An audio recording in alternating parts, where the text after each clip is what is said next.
What's in your pond? This is session number 2 of 3 that we're having this fall, and it's focusing on small ponds and how they interplay with our erosion and sediment control, stormwater management, and dam safety programs. My name is Barr, and I've been working in the program for 28 years. And it's been kind of fun to see all the participants coming in because I know most of you through program review work for erosion and sediment control and stormwater management and the MS4 program. Typically, we'd be out in the field doing a stormwater triennial review with you all, visiting you in your offices and going out in the field. But with the pandemic, we decided to do these virtual sessions. It's actually a really good opportunity to get the whole community together to discuss our programs, what's working, what's not working, and what possibly needs improvement. So I've been around for nearly 3 decades, and a lot of the participants I know have been around also for 2, 3, 4 decades. Some people since the inception of Maryland's Stormwater Management Program back in 1982. So these sessions are a really good opportunity for all of that experience and institutional knowledge to distribute that to the next generation, to the people who are going to be taking over these programs.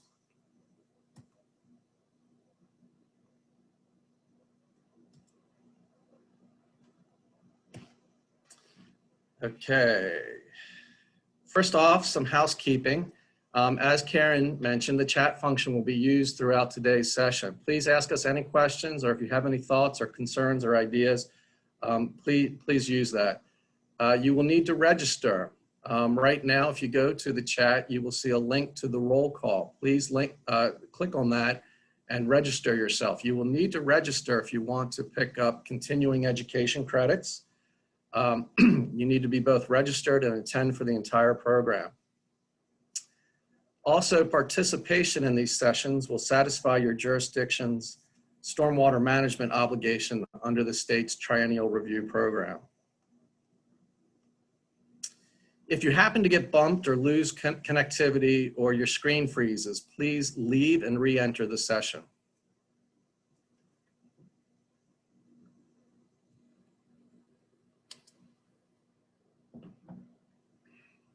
Karen, I seem to be having a problem advancing my slides.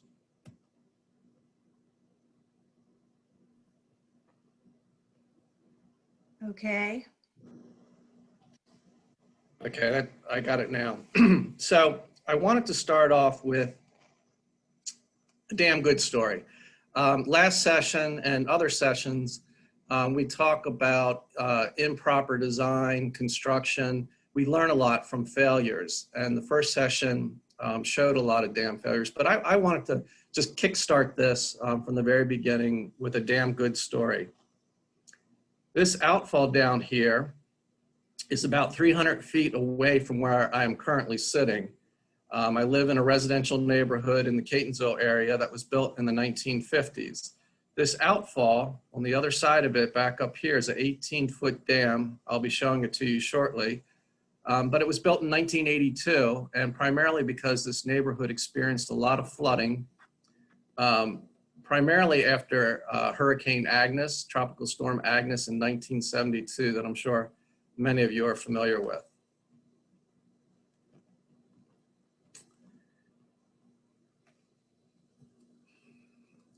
And I apologize, I'm having a problem advancing these slides. So this is the watershed. Here is the outfall that I just showed you in the previous slide. This is a hiker-biker path that runs along the center line of the dam. And the drainage area is about 100 acres. If you've been to the Double T Diner on Route 40 and Rolling Road, you've been in this watershed. You can see that the watershed is very impervious. It's about 75% impervious. So you can imagine what happens when it rains on this watershed. So we all know about the floods in Ellicott City. The second one on May 27th also hit Catonsville extremely hard. We're about 3 miles away from Ellicott City. And this particular watershed received about 10 inches of rain. That's on the Atlas 14 scale, that's 10 inches of rain in about 4 hours. That's about a 1,000-year storm. This is what it looked like. While I was in the basement, water was spouting out through my foundation at about the height of the water was spouting at 3 or 4 feet, and I had 2 or 3 inches of water in my basement, and I was sweeping it all towards the sump pump. Fortunately, it was battery operated. It was a Saturday and my wife was at work. She works on Frederick Road, Main Street in Catonsville, and I needed help. And I said, honey, you better come home. And these were the pictures that she took. This is Frederick Road here. If you know where the firehouse is, this is the firehouse. This is not an area that typically floods on a regular basis, but it did. The conveyance system could not handle that amount of rain in that short a period of time. This is a house up the street from us, and you can see the amount of water coming down there. This is actually standing water in my backyard. After these floods, so many basements were flooded, the county put a dumpster on every block or every other block, and all you saw for the next month was people taking, couches and furniture and just everything that had been ruined. So this really was a storm of record for not only Ellicott City, but for the Catonsville area. Scott Bass, who's going to be talking a little bit later today about dam breach analysis, put this inundation map together for me. So again, the outfall in the dam is up in this area, and this is the inundation map. And if you look over here at the scale, it gets as deep as 5 feet. And actually, my home is an area that would get 5 feet of water. When this event happened, and I brought it up with the dam safety program, this dam was not currently on our dam inventory of 600 dams. It quickly went from not being on the inventory to being a high hazard dam, because you can see all the homes that are affected in this drainage area. This is what would have happened had the dam busted, the dam where that outfall was. But again, this is a good news story, a good dam story. This is the embankment. This is the upstream side. There is remnants of a tree there. Everything's not perfect, right? Here's the hiker biker path I was telling you about. This is the emergency spillway. That's very, very stable. These pictures were taken last week. So these are recent pictures. But the emergency spillway was activated during the storm. And I know that because the standing water in my backyard that was about 6 or 8 inches, all of a sudden it became a foot deep, and it was moving, and it was moving around both sides of my house. So there was a lot of water. The emergency spillway was activated. This is another picture, and you're going to hear about some of these topics today. This story kind of encompasses a little bit of everything that our programs do, and what these sessions are here to talk about. Again, here's the outfall, here's the neighborhood, here's your dam. You've got a riser and a barrel that goes through the dam. The riser and the barrel were improved about 5 years ago by the county. It's a new riser. This is the trash rack. Hal's got some really good information on trash racks later today. And the barrel was slip lined. So what we've seen here is a dam that has been taken care of. It's been inspected, it's been maintained. We know that corrugated metal pipes, they last about 30 years. So this pond was built in 1982, and it was replaced recently on about that 30-year scale. The other thing to note here is the upstream side of it. The county has come in. It's a online system. The water is always running through here. But up here was sort of kind of like a dry pond. It was just storage area. And it was always, littered with trash and debris from the forest. But the county has come in, and for an MS4 restoration project, they have restored about 1,000 linear feet to this point, and it looks much better now. It's incredibly important that we inspect maintain and repair these facilities, because as I mentioned before, we have 600 of them on our dam inventory, but we have 15,000 small ponds, and that's what we're discussing today. We have 15,000 small ponds across the state of Maryland. So wherever you're sitting right now, it's likely that you're above or below one of these ponds, and it's incumbent upon this group to take care of this infrastructure to protect public safety and health and the health of the environment. So with that, today's agenda, we got Scott Bass. He's going to be talking about hazard classification and hazard creep. He's in our Dam Safety Inspections and Compliance Division. He grew up in Garrett County on the other side of the Eastern Continental Divide. So the stormwater from his property when he grew up, it went north into the Youghiogheny and Castleman rivers, and then west into Pittsburgh, and then southwest into the Ohio, Mississippi, and eventually the Gulf of Mexico. He came east and got his degree in civil engineering from the University of Maryland. He did some private consulting work on ponds and restoration, retrofit of ponds, stormwater management ponds. He's been with us 4 years, and he's our expert in dam breach analysis. He's trained over 200 people in HEC-RAS-2 modeling. If he ever offers those modeling classes again in the future, I'd recommend you jump on them. They fill up very quickly. Presentation number 2, Hal Van Aller, common mistakes, problems, and misconceptions. And boy, he should know. He's been around 38 years working for the state. He comes to us from Barneville, New York, where he grew up on a 200-acre farm. I asked him if he had any farm ponds, because it seems like they always sneak into the discussions here. And he told me, no, I didn't have any farm ponds, but a trout stream did run through his farm. He's got degrees from Virginia Tech and the University of Maryland. And most recently, he was the president of ASDO, the Association of State Dam Safety Officials. And last month, they had a conference with over 750 people attending from across the country and actually internationally as well. Presentation 3 is John Roach, Technical Memos and Hot Topics.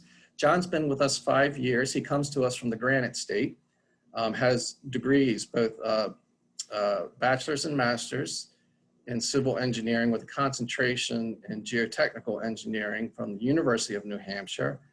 Within the last year, we reorganized, and the Maryland Dam Safety Program now has 2 divisions. One is led by Hal Van Aller, the Inspections and Compliance Division, and the division chief of the Permits Division is John Roach. We're going to talk a little bit more about that, how we're going to try to bring more permitting efficiencies to our programs. Presentation number 4 has a little bit of that international flavor. Amanda Malcolm comes to us from the Bahamas. She attended Johns Hopkins University, where she got her civil engineering degree, and she's going to be discussing sediment basins and Code 378. There are certain ponds during erosion sediment control that need to be in compliance with Pond Code 378. And she's going to discuss those situations for us. I think she's also going to share a special treat with us, one of the national dishes from the Bahamas. And last up, but not least, Stuart Comstock, probably the most eclectic engineer on this list. He went to Ohio University on a TUBA scholarship and has an engineering degree from the University of Maryland. He's gonna summarize today's meeting. We're gonna have a extended question and answer session, and then also he's gonna talk about next steps. Hi, Ray, there are about 6 minutes left. Okay, great, okay. Then I will need to speed this up a little bit. We've gone over some of this stuff. I do wanna point out 2 people. First of all, Jennifer Smith, who is the program manager for the Sediment, Stormwater, and Dam Safety Program, for really keeping us on track. And today is her birthday, by the way. So happy birthday, Jennifer. Also, Karen Brandt, she's been helping us out with these meetings, both in person and virtually, you know, for the last decade. And she does a superior job, and she keeps us on script. So Karen is retiring at the end of this year. So Karen, thank you for all the years of helping us out. So we're getting your questions. Hopefully today you'll participate. One of the chat box questions from the last session was, are these webinars supporting some state initiative to change our regulations and laws? And there is no initiative to overhaul any of our state laws. There is a small regulation change that John Roach is going to talk about in a little bit regarding small pond approvals in cold water fisheries, use 3 watersheds. But on the other hand, a lot of our stuff, and we talked about this last section, a lot of our manuals, a lot of our regulations, a lot of our laws are somewhat antiquated. They're old, right? And they need updating. So this is our outreach to the community. We're providing technical assistance, training, and research. Before we adopt any rules or regulations, we need to consult with affected counties and municipalities. We also need to consult with state agencies like the Department of Natural Resources. We're going to continue these sessions beyond these 3 sessions. Annually, we're going to get together as a group, hopefully in the future in person or virtually, or however the best way is to do it. But we're also probably going to break down into small work groups because some of these issues are really complex and technical. And all of this will work towards updating our policies and guidelines, how we interpret the regulations, and if need be, changing the regulations and the laws where it makes sense. All of these people, this is like an all-star list of stormwater management and dam safety in the state of Maryland, but all these people have filled out the initial survey when we advertised these sessions. And Karen told us that we had 155 people sign up for today's session, and we've only got 30 people who have responded to our surveys. So we really need this to be a group effort. We really need, we have only heard from 15 of the 24 counties in Baltimore City. We really need to hear from everybody to make these programs the best that they can be.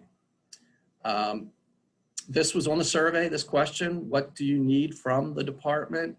And people are looking for greater turnaround times in permitting. That's why we reorganized the dam safety program so that we now have a permit program. Unfortunately, it only has 2 staff members, but I think most recently we've got some support from our director to go ahead and hire some more employees in the permitting division. Also, there's a recommendation here to go to electronic submittals, which we have done. Again, taking advantage of this pandemic situation, Amanda Malcolm's plan review division has gone completely electronic submittals. Dam safety submittals are about 95% electronic. There's still some JPA submissions that are not electronic, but we're working to fix those as well. One thing I really want to touch on, John's going to touch on MOUs between SCDs and local stormwater management plan reviews, so I won't go into that. But I really want to talk about quantity management because of climate change and these frequent storms, high intensity storms.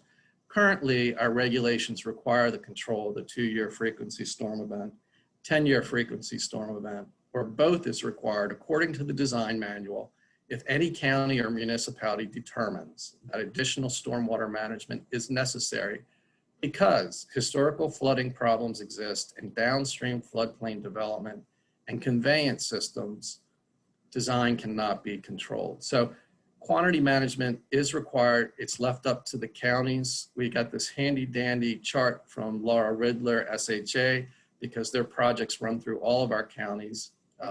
And she put together this chart of where there is quantity management. We've parlayed that into a map of the state. But again, it's very generic. We don't know where people are providing 2- and 10-year management within their counties. We just know that they are. So we have started to develop a map of the state of Maryland where watersheds require 100-year management. So all of the ones in Baltimore City or contiguous to Baltimore City require 100-year management. Carroll Creek out in Frederick City and Frederick County and all of St. Mary's County as well. We would like to develop these maps for the entire state, not just for 100-year management, but for 2-year management and 10-year management. Because if we do decide to make regulation changes for climate change, for these high frequency events, we need to know what the baseline is. So we're really trying to develop these baseline maps. We're probably going to come back at you at the end of all these sessions with additional questions that we have. And one of those is going to be seeing if you can fill in watershed maps of where you require quantity control for stormwater management.